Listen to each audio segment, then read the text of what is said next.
Alors, selon nos haters, les études scientifiques ont prouvé qu'on peut éduquer tous les chiens uniquement avec du renforcement positif. Alors, ce qui est marrant, c'est que tous nos clients qui viennent dans mon centre canin avec leurs chiens, que ce soit des chiens agressifs, des chiens qui tirent en laisse, des chiens qui ont des problèmes de rappel, viennent nous voir parce qu'ils ont vu plusieurs éducateurs qui leur ont préconisé les méthodes bisounours et Montessori. Et il n'y a pas de solution et le chien continue de tirer, de ne pas revenir au rappel, de continuer d'agresser. Et ils t'ont appris quoi pour gérer ça?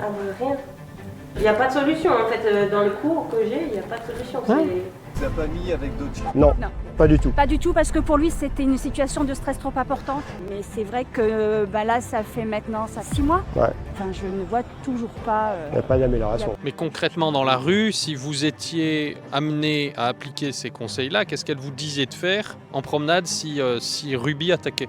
Elle avait aucune solution parce que ça ne passait pas du tout dans son côté ultra bisounours, quoi, en fait. Donc toi, j'imagine qu'aujourd'hui tu culpabilises puisque tu sais plus quoi faire dans l'éducation de ton chien et dès que tu demandes des conseils sur des groupes Facebook, tu te fais incendier par les gens parce qu'ils vont te dire tu traumatises ton chien, tu le mets en détresse acquise et tout ça c'est des conneries, d'accord? Il faut savoir qu'une toute petite minorité de chiens qui sont super dociles et qui sont gourmands, qui aiment les friandises, le positif ça marche. Mais dès que tu vois que tu as essayé le positif et que ton chien n'y est pas réceptif, eh bien il faut changer. Et moi je ne suis pas un positif, je suis d'un semi-positif. Ça veut dire que j'utilise des interdictions, je dis non à un chien. Et tu peux directement faire ça et en faisant ça, eh bien non, tu vas pas blesser ton chien, non, tu vas pas le traumatiser. Et c'est exactement comme ça qu'on a appris comment tes parents nous ont appris des choses, avec des récompenses et avec des punitions. Comment est-ce qu'on vit en société aujourd'hui? Parce que si on fait des choses bien, eh bien on est récompensé, bon très peu en société, mais aussi il y a des sanctions. Donc ne culpabilise pas et sache qu'il y a d'autres solutions. Ne pense jamais toutes les bêtises qu'on a pu dire sur ton chien, que c'est trop tard, il est trop têtu, il est trop compliqué, ou c'est sa race. Non, c'est faux, c'est simplement que tu n'as pas eu la méthode.